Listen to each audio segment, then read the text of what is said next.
ಕೊಡಗು ಜಿಲ್ಲೆಯಲ್ಲೂ ಕೂಡ ಮುಂಗಾರು ಮಳೆಯ ಅಬ್ಬರ ಮುಂದುವರೆದಿದೆ. ಕೊಡಗು ಜಿಲ್ಲೆಯಲ್ಲೂ ಕೂಡ ಧಾರಾಕಾರ ಮಳೆಯಾಗ್ತಾ ಇದೆ. ಕೊಡಗು ಜಿಲ್ಲೆಯಲ್ಲಿ ಮಳೆ ಮುಂದುವರೆದಿದೆ.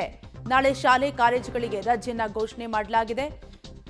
ಕೊಡಗು ಜಿಲ್ಲೆಯಲ್ಲೂ ಕೂಡ ಶಾಲೆ ಕಾಲೇಜುಗಳಿಗೆ ರಜೆಯನ್ನ ಘೋಷಣೆ ಮಾಡಲಾಗಿದ್ದು, ಮಕ್ಕಳಿಗೆ ಯಾವುದೇ ರೀತಿಯಾದಂತಹ ಸಮಸ್ಯೆಗಳು ಆಗಬಾರದು ಅನ್ನುವಂತಹ ನಿಟ್ಟಿನಲ್ಲಿ ರಜೆಯನ್ನ ಘೋಷಣೆ ಮಾಡಲಾಗಿದೆ. ಎಚ್ಚರಿಕೆಯನ್ನ ವಹಿಸಿದ್ದು ಅಂಗನವಾಡಿ, ಪ್ರಾಥಮಿಕ, ಪ್ರೌಢಶಾಲೆ ಕಾಲೇಜುಗಳಿಗೆ ರಜೆಯನ್ನ ಘೋಷಣೆ ಮಾಡಲಾಗಿದೆ. ಇನ್ನು ನಿಗದಿಯಂತೆ ನಡೆಯಲಿದೆ ದ್ವಿತೀಯ ಪಿಯುಸಿ ಪರೀಕ್ಷೆ 3. ಒಟ್ಟಾರೆಯಾಗಿ ಕೊಡಗು ಜಿಲ್ಲೆಯಲ್ಲೂ ಕೂಡ ಮಳೆ ಮುಂದುವರೆದಿದೆ.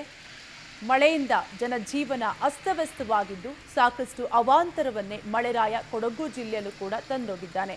ಇನ್ನು ಕೊಡಗು ಜಿಲ್ಲೆಯಲ್ಲೂ ಕೂಡ ಧಾರಾಕಾರ ಮಳೆಯಾಗ್ತಿರುವ ಹಿನ್ನೆಲೆಯಲ್ಲಿ ಶಾಲೆಗಳಿಗೆ ರಜೆಯನ್ನ ಘೋಷಣೆ ಮಾಡಲಾಗಿದೆ. ಯಾವುದೇ ರೀತಿಯಾದಂತಹ ಸಮಸ್ಯೆಗಳು ಎದುರಾಗಬಾರದು ಅನ್ನುವಂತಹ ನಿಟ್ಟಿನಲ್ಲಿ ಮುನ್ನೆಚ್ಚರಿಕೆ ಕ್ರಮವನ್ನು ವಹಿಸಲಾಗಿದೆ.